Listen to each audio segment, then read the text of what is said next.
In this video, I want to talk about some of the problems I encountered when adjusting the valves in my Generac 14 kilowatt generator. That's up next here on Buzzsaw Jobs.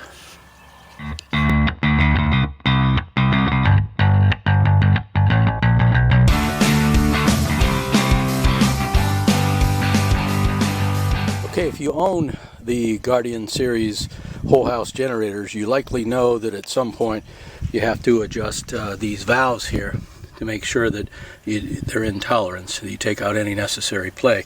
It's not too hard to do. There's a video that I can link to that shows how to get to this area in here. The gentleman's video that I watched, he took off these top panels. I found it's a lot easier just to take out this front panel.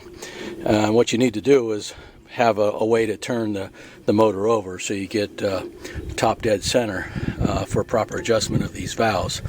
Followed his video. It was very helpful.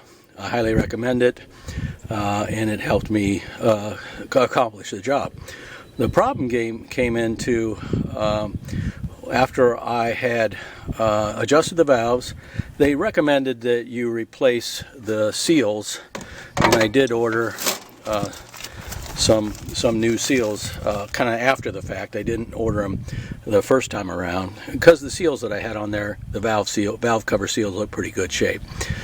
So anyways, I sealed it up, and I noticed that I had oil pulling up in the bottom down here underneath, and so I thought, well, I should have replaced those seals as recommended. So I did go ahead and buy new seals. I took the covers off both front and back and replaced them. And after I did that, I thought it was good to go. However, I still found oil leaking. I still didn't assume, I assumed it wasn't a valve cover problem at that point. I had read where the oil coolers in these sometimes leak. I think the oil cooler, you might be able to see it down here.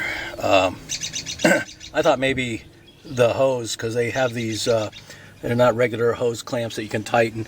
They're kind of pinched on, and I thought maybe they was leaking from a hose. I bought a clamp, a regular clamp to secure over that clip, and it still found oil. I thought maybe it was leaking somewhere else. Finally realized that there was oil that was coming down the face of this piston head, and then realized that it was coming somewhere from the valve cover. So you can probably see the repair that I did here, and this is several attempts. Actually my third attempt. I actually I'll show you some videos of what it looked like when initially I realized that there was a small crack here in this lip, and I think to me it seems like a product defect. I certainly didn't torque those valve covers back on at any rate, and still I found that there was a small crack. And the reason I think it's a defect in the piston head is because it happened both in the front and back, both on the same particular lip here. So what I did is I got JB Weld, and I fixed it up, and I basically coated a small amount of weld on the outside too, but it still leaked after I did that first application. So I did a thicker second application. Still had leakage despite that, both in front and back. So what I ended up doing is this current round is I removed the valve springs so that I could get in here, and I coated real well. I ground this area real well to get a rough surface and coated this inside with JB Weld, so I stop it at its source.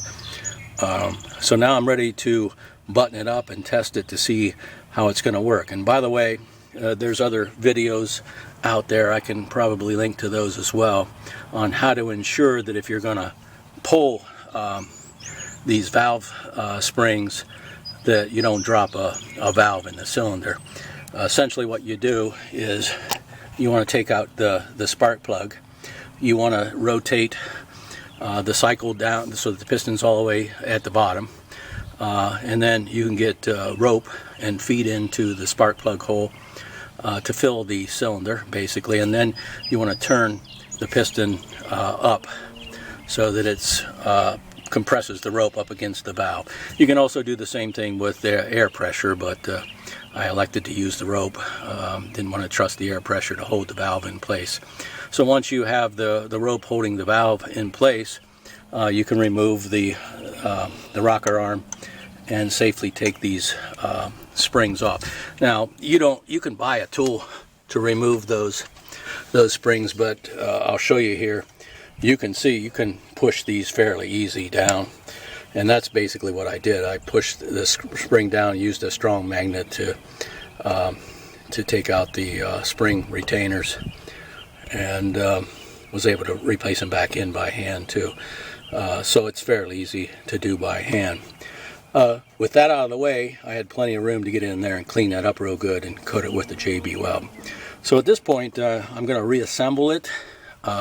Hopefully, I'm going to also use some gasket seal. I bought this Permatex Forma gasket. I'm going to use that in conjunction with the gasket itself just to make sure that I get a tight seal, because I don't want to put a lot of pressure on this lobe here. So I'm going to not torque, but I'm going to snug the bolts on these three, making sure that the valve cover is firmly in place, and then I'm going to lightly tighten this last one and more or less rely on the gasket, the Permatex, to seal it up real good without exerting a lot of pressure, particularly on that one lobe there. So let's button it up and we'll see how it does.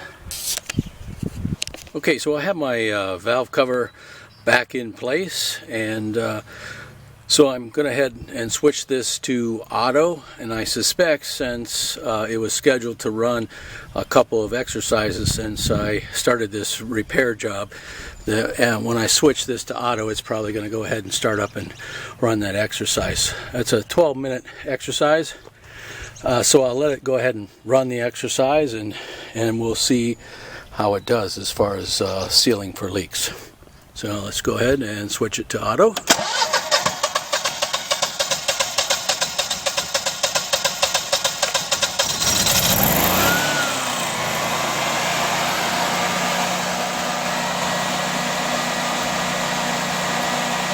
The generator finished its exercise for 12 minutes, and so far it looks like the fix worked. Before, I would have had oil seeping down the side of the cylinder head and pulling down here in the bottom, and even though it wasn't a lot, you know, it would be such that it'd be a nuisance that I'd have to be checking it continuously to make sure I didn't get low oil and possibly damage the motor. So for now, looks like job done.